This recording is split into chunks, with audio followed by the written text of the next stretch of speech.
موقع دیا گیا اور وہ بکواس کرتا رہا. ہم نے عدالت کو کہا کہ آپ نے اس کو ریگولیٹ کرنا ہے, آپ نے اس عدالت کی پروسیڈنگ کا خیال رکھوانا ہے, آپ نے اس کو منع کرنا ہے کہ یہ جو الفاظ استعمال کر رہا ہے اس کو روکیں. لیکن نہیں روکا گیا. ایک دو دفعہ جج صاحب نے کہا کہ آپ ایسا نہ کریں, اس کے باوجود کوئی 20 سے 25 دفعہ اس نے غلط زبان استعمال کی اور اس نے کہا کہ میں جو ہے جج صاحب آپ پہ اعتماد نہیں کرتا, میں نہیں سنوانا چاہتا آپ کے اوپر کیس.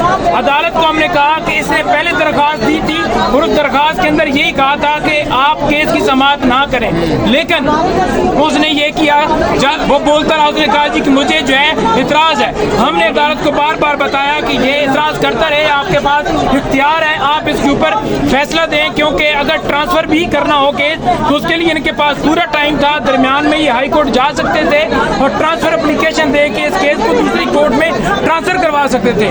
لیکن اس کے اوپر عدالت بیٹھی رہی. ہم نے عدالت کو بتایا کہ اسے اغوا کیا گیا, اغوا کر کے اس کو لایا گیا, اس سے کیس کروایا گیا.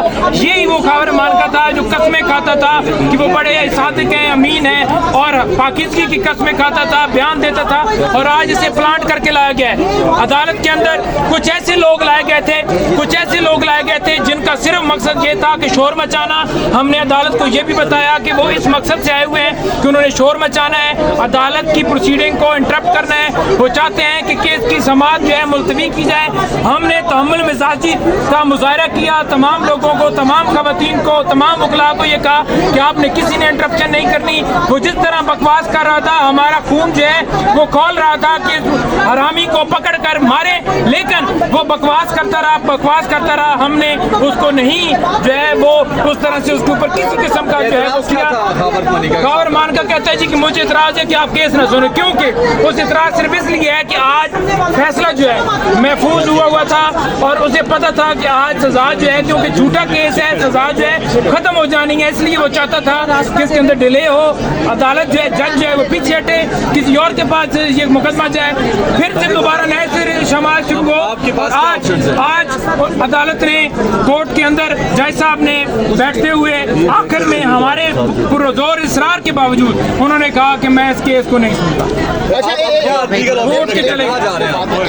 اچھا, آپ نے دیکھا کہ کافی شاؤٹنگ کی ہوئی خواتین کی جانب سے, کافی زیادہ ہم نے دیکھا کہ نعرے بازی بھی کی گئی, اور یہ کیا ہوا؟ تو آپ نے کہا کہ غیر اخلاقی گفتگو کی گئی خاور مانیکا کی جانب سے, کیا ایسی گفتگو کی گئی؟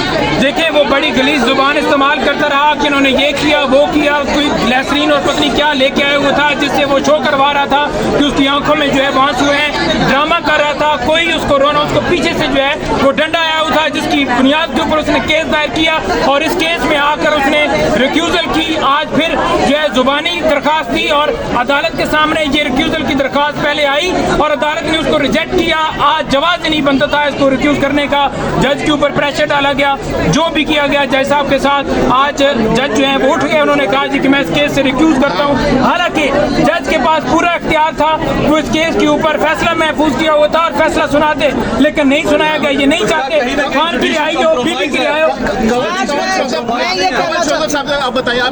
یہ سن لیجیے کہ آج پاکستان کی خواتین کا سر شرم سے جھک گیا. ہمیں یہ بتا دیا گیا ہے کہ اگر کوئی خاتون کسی بچی کی غلط بندے سے شادی ہو جائے اور وہ اللہ کے حکم کے مطابق اس سے طلاق لے لیتی ہے اور اللہ کے ہی حکم کے مطابق کہیں نکاح کر لیتی ہے, تو عدالتوں میں ان پہ کیچڑ اچھالا جائے گا, عدالتوں میں انہیں گالیاں دی جائیں گی, عدالتوں میں ان کے اوپر تہمتیں لگائی جائیں گی جس تہمت کا اللہ نے حکم دیا ہے کہ تہمت لگانے والے کو 90 کوڑے مارنے چاہیے تھے. وہاں ایک گھٹیا غلیظ آدمی آ کے عدالت کے سامنے گالیاں دے کے, یہ صرف زبانی نہیں تھا, ایکچوئل میں گالیاں دی گئی ہیں, وہاں پر گندے الفاظ کے ساتھ ساتھ باقاعدہ گالیاں استعمال کی گئی ہیں, اور 10 منٹ کا کہہ کے 25-30 منٹ کو یہاں پہ کھڑے ہو کے صرف اور صرف سیاسی تقریر کرتا رہا, سیاسی بکواس کرتا رہا, اپنی سابقہ بیوی اور ان کی بہن کے اوپر کیچڑ اچھالتا رہا. اور اس کے جواب میں حیران ہوں کہ جج صاحب نے پھر یہ نہیں کہا کہ بشرا بی بی کو بھی بلا کے سنا جائے. مجھے بتائیں, آج 4 مہینے ہو گئے بشرا بی بی اندر کس خوشی میں بند ہے جب کیس ہی ڈیسائیڈڈ نہیں ہے؟ کیوں ان کو